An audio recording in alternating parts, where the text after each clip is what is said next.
Welcome back, everyone. This is Zoysia. Today we're going to talk about how a warm season lawn like Bermuda, Zoysia, Centipede can repair weak spots or bare spots in your lawn. And we're going to talk about the one tool that every warm season lawn care provider, homeowner, whoever should have in their arsenal. That tool is a Proplugger. Today we're going to take a look at a bare spot here in the lawn right beside me, and we're going to pull a healthy plug from turf somewhere else in the yard, and we're going to transplant it here. But we need to figure out, why is this spot bare? Well, in my case, I already know that it is winter kill or winter die-off, and mine stems from too much moisture in my soil. Have really thick red clay, and it just, in the wintertime, it just holds a lot of moisture. So if we look down here, these are some of the spots that I tend to have all over the yard, and it's still really early. I mean, it's the first week of May, and warm season grasses in my area in the transition zone won't peak until probably July. So until the middle of June, our grass isn't gonna really explode and go crazy. It's just gonna kind of look like this and slowly improve until that point. And somewhere around the middle of June, it will rapidly improve. And by the 4th of July, it should be looking extremely nice. So hang on, we're gonna plug this out. I'm going to show you how to do it, how easy it is, and then we're also going to talk about some amendments that I use, and you've seen me use them before, and how we can apply them to spots like this to improve it even more, give it a better chance of growing. Here we go.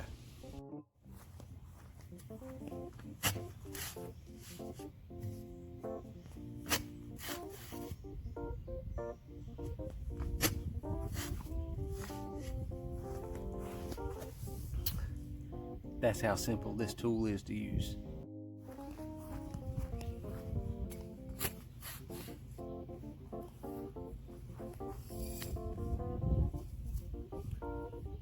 Take our good plug.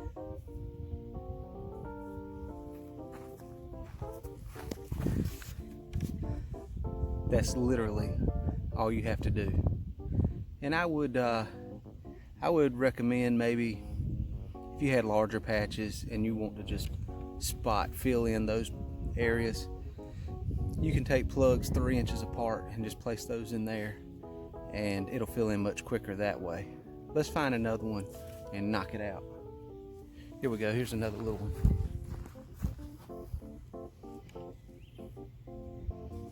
Right there.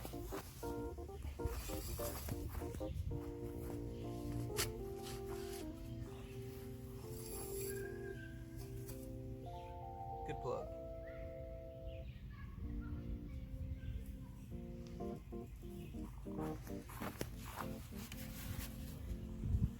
All right, we have one more in the tube here, and we're just going to pick a random spot. Here's another spot.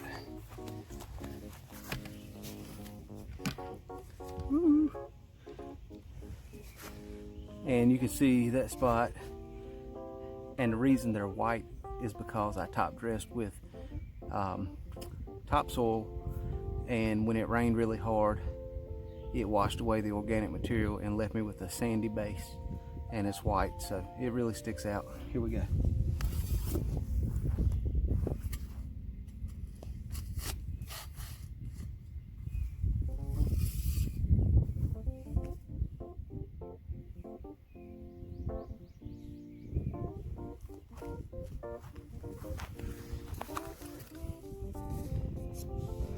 That's all you have to do. I do recommend that you step on your plug to ensure proper contact and to push any air out from inside there. And the next best thing to do is you can brush in a little bit of sand, compost, or topsoil if you would like, and it does help. And we also need to water this in. It doesn't take a whole lot, but I do recommend just thoroughly wetting the entire plug in the area around it. Just let everything down to the roots get wet so that it will start to root out of the plug and take a hold of the ground you put it into. So we're going to do that, and then we're going to talk about the amendments that we're going to spray on it to help it even more. But before we do that, we need to fill in the holes from the good grass plugs we took out. And I'm just going to use the dirt from the holes that we pulled it out of to start with. So you could also use topsoil, compost, sand, or some sort of a mix like that, or a bagged topsoil. But we're just going to take what we pulled out of the bad spots and put it back in here. It's still going to grow. It would have grown in there, but I'm just showing you how to more quickly repair bad spots in warm season grass. Here we go. Where are those holes?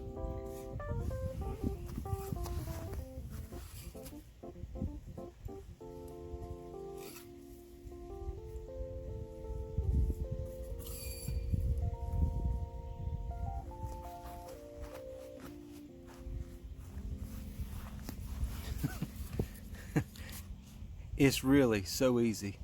I'm going to link in the description how you can obtain a Proplugger, and it is through Amazon. They're about $40, but they are well worth having.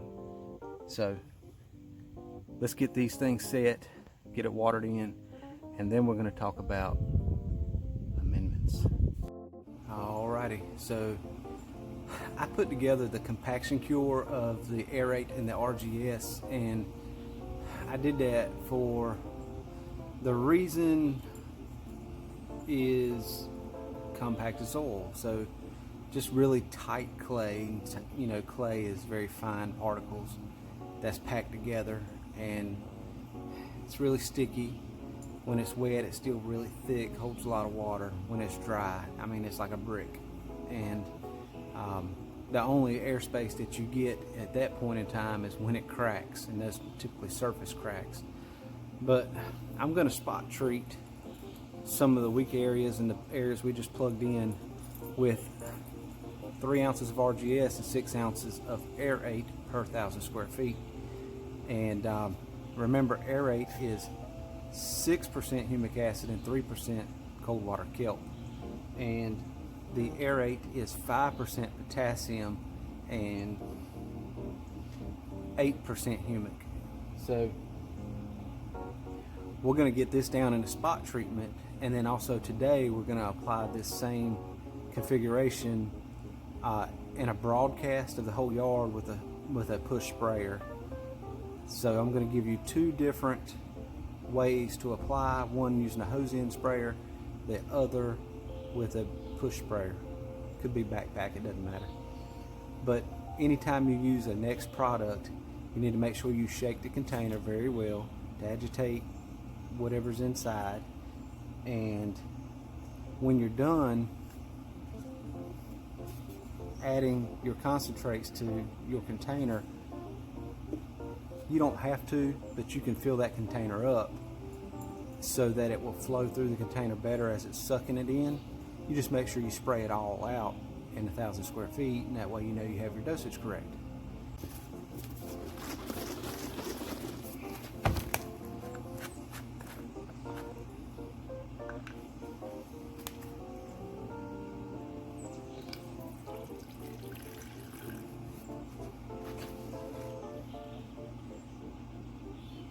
Close enough.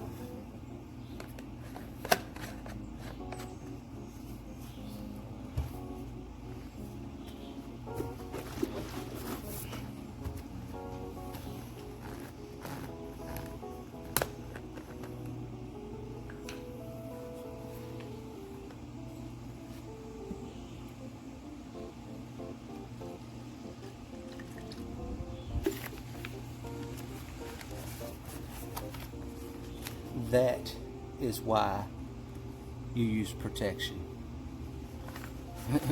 It'll dry on the driveway just like that, black, and it'll stay there for a long time. It will eventually wear off, but it's just humic acid. but it does stain impervious surfaces.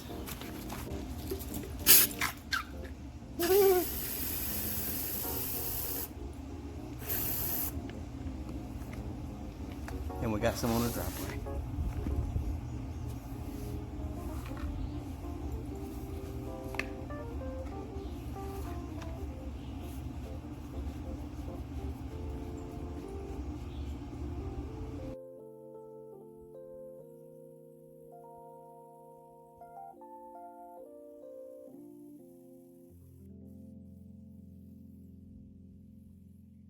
Doesn't take long to get your 1,000 square foot application put down.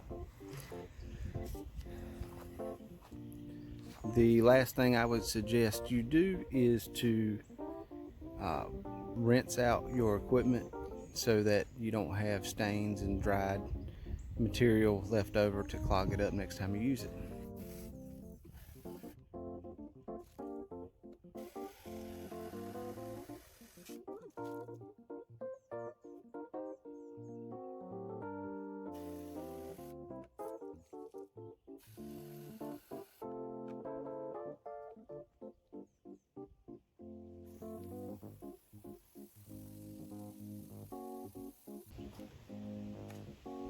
Just like that, you're done.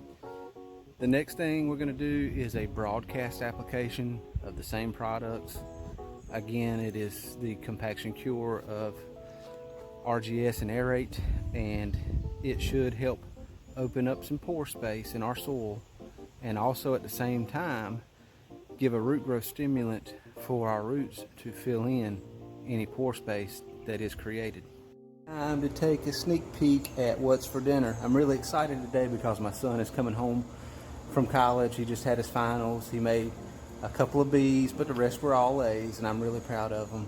And he normally likes steak, but today they had whole chickens on sale. So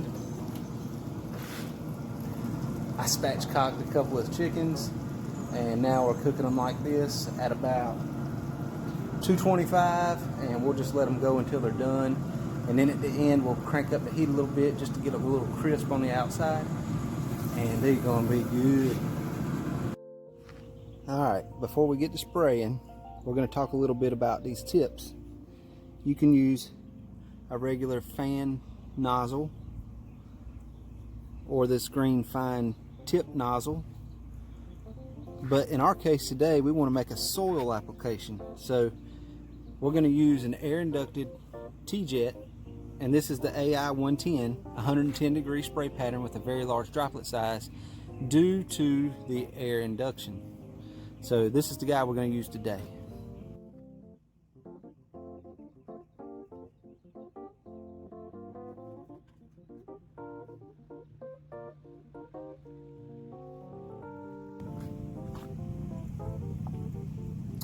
Freshly charged battery. Alright, pro tip number, I don't know, like 2 maybe. The manufacturer recommends when you're mixing tank mixing products, or even if you're not tank mixing, you're just adding to a tank, that you should fill up your tank halfway with water and then add your concentrate to it and mix it. Remember, water is your carrier. I think it's a 7-to-1 water to concentrate ratio that the manufacturer recommends on these products.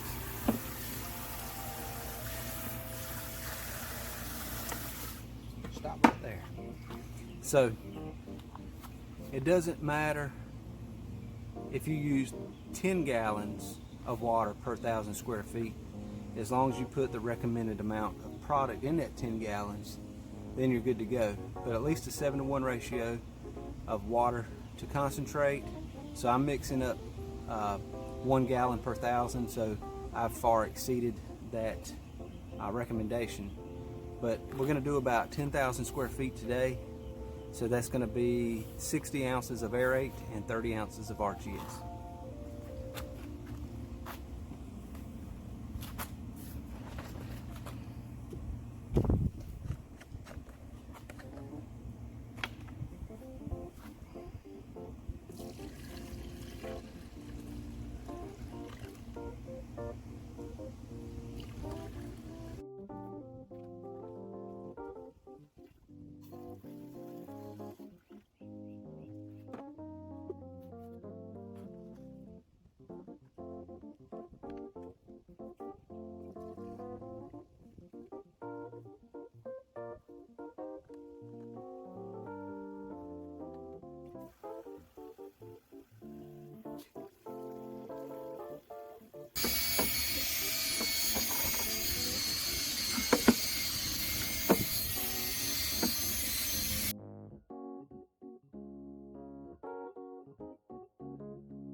Alright guys, we're getting ready to close it out for the day.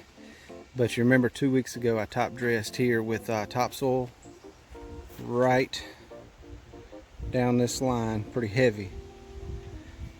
I have not watered it in a week. Today is the first time I've watered it and I just got done. But you can see how it is filling in like it is supposed to.